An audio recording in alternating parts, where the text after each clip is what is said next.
Hello and welcome to JP Murray's Association Hustle Podcast.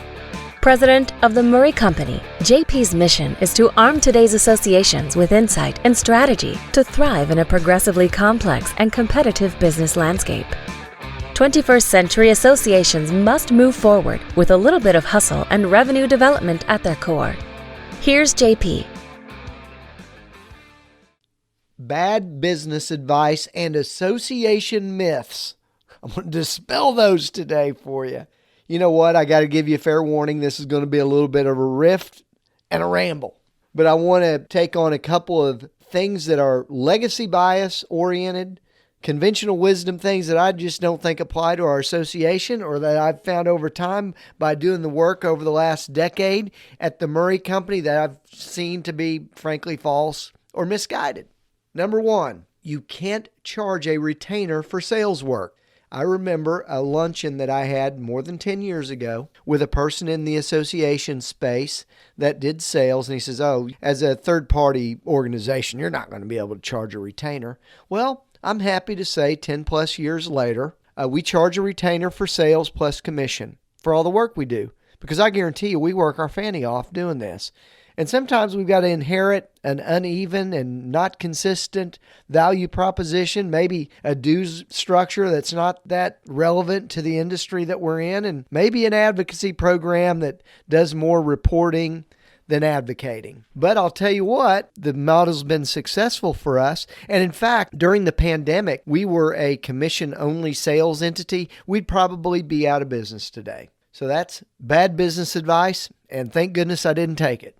Number two, you can't give it away for free. You can't give away too much content or you're not going to be valuable anymore. Actually, it's the opposite. The more information I give away and the more perspectives and the advice that I've tried to provide, the more our business has grown. Give them the perspective of being out in the field and working and trying out some of these things. I want to pass that along to everybody, and I give that away.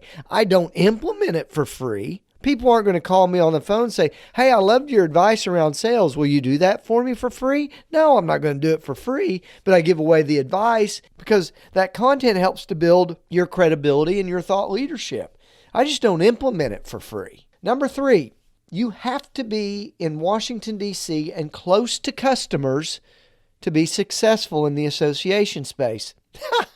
That's absolutely a bunch of hogwash. And in fact, the further away that I move from Washington, D.C., the more business I get. This whole idea you got to be on K Street is a folly. Number four, selling membership is a long sales cycle. Actually, the people that don't join are a long sales cycle. You know, we make a couple 100,000 contacts a year selling memberships, sponsorships, ads, and exhibits for people. What I've learned from that is companies that do join do so in less than 50 days.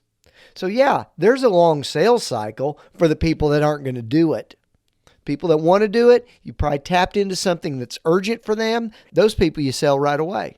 The challenge for the sales team is to move on and not keep selling folks that aren't going to do it. Number five, no one reads email. No one reads junk email would be probably correct. We deliver our own biweekly newsletter.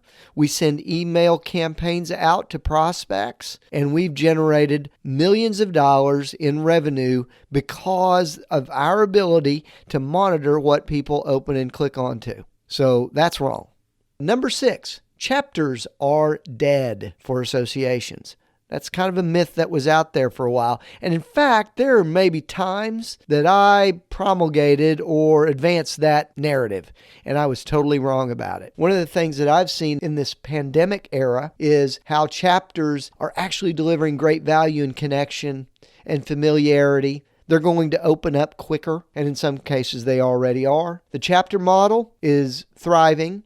And I think the organizations that can find the connection between national and chapters and really identify the role each one of them play will be very successful.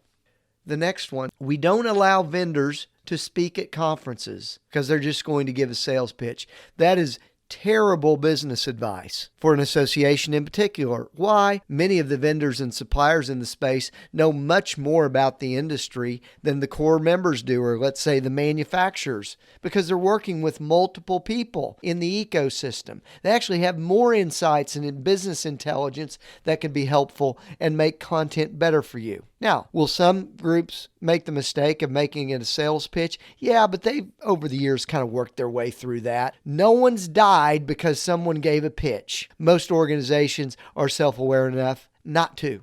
Number 8, we don't want too many vendors in the membership because it's going to water down the value. But I see these vendors now as more business partners, and we need more of them. I think it's a total fabrication, and I've never really seen it be a problem. Number 9, this comes from larger companies. Our dues are too high. Actually, we've done a lot of dues reviews over the years. Larger members tend to pay a lot less based on the scale of their business.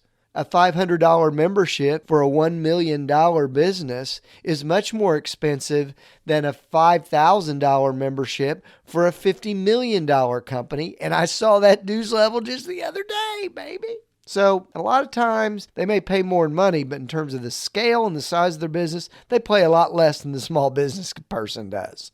Number 10, we want to hire someone in-house for this job. I call companies when I see that they need business development help. And frankly, this plays itself out not only in business development, but a lot of different areas in a company. It's bias. It's old school. Notice this. We prefer to hire someone in-house based on what? Do you want the job to be done better and more efficiently? And is that what you're looking for? Because I'm willing to have that debate.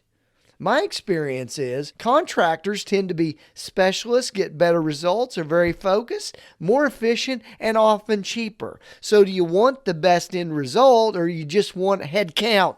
And finally, number 11, I'm laughing at this one before I even do it. People call us to join. What a crock. I've heard so many organizations say, well, most of our members just call us. So you're going to just be taking orders, or you just take orders. Let me tell you something.